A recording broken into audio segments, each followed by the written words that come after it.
Anda sendiri, apakah Anda cukup sepakat Pak? Artinya dengan sistem pendaftaran IMEI ini membuka celah begitu ya bagi para oknum untuk melakukan kecurangan dan juga mungkin ini bisa dimanfaatkan oleh para oknum Pak untuk artinya meraih keuntungan.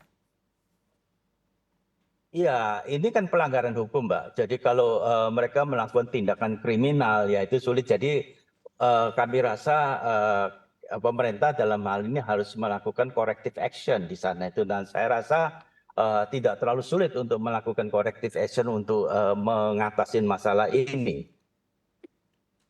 Baik Pak Ali, lalu dengan kasus-kasus seperti ini begitu ya Pak, apakah sebetulnya apa yang Anda lihat begitu Pak? Mengapa peredaran dari iPhone-iPhone ilegal atau handphone-handphone ilegal lah di Indonesia ini masih banyak terjadi begitu? Dan juga kalau dilihat mungkin ini para pembeli apakah mereka memang tidak tahu ya Pak bahwa sebetulnya telepon yang mereka miliki ini memang telepon yang sebetulnya IMEI-nya bukan yang didaftarkan secara resmi?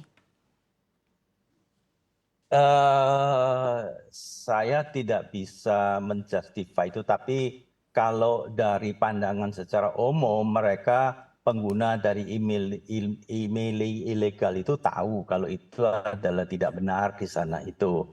Jadi menurut kami, jadi tindakan yang perlu dilakukan adalah matikanlah email ilegal itu saya rasa membuat efek jera kepada konsumen yang sering menggunakan pelanggaran atau menggunakan IMEI ilegal tersebut. Ya.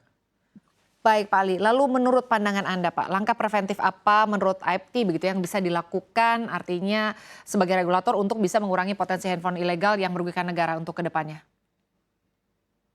Sebenarnya sangat sederhana ya. Pertama mungkin ditransparankan. Jadi ini semua kan harus menggunakan neraca yang sederhana. Jadi kita kan tahu bahwa tiap merek itu mengajukan nomor IMEI ke pemerintah dalam hal ini Kemenperin. Ya. Nah kemudian itu bisa tahu bahwa kalau dari industri itu jelas berapa IMEI yang diajukan. Kemudian dari sisi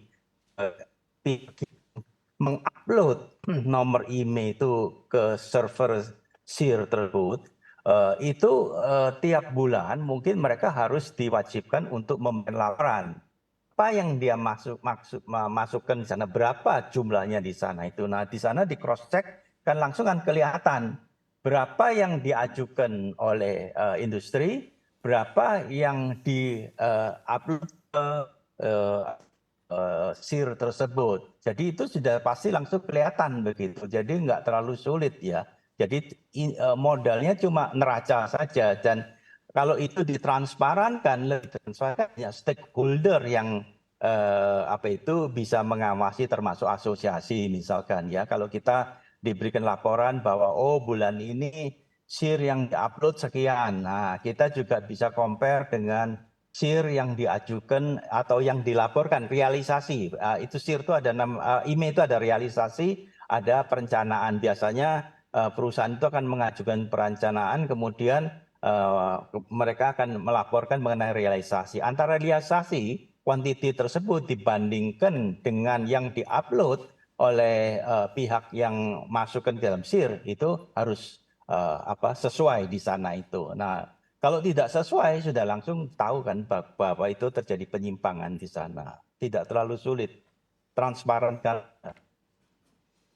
Baik, terima kasih untuk penjelasannya Pak Ali Subroto Untario, Ketua Umum Asosiasi Industri Perangkat Telematika Indonesia AIPTI. Pak, semoga saja kasus ini segera diselesaikan dengan baik karena kalau dilihat begitu ya akan ada banyak pihak yang dirugikan termasuk mungkin pembeli perangkat seluler tersebut. Terima kasih banyak Pak, salam sehat dan sukses selalu untuk Anda.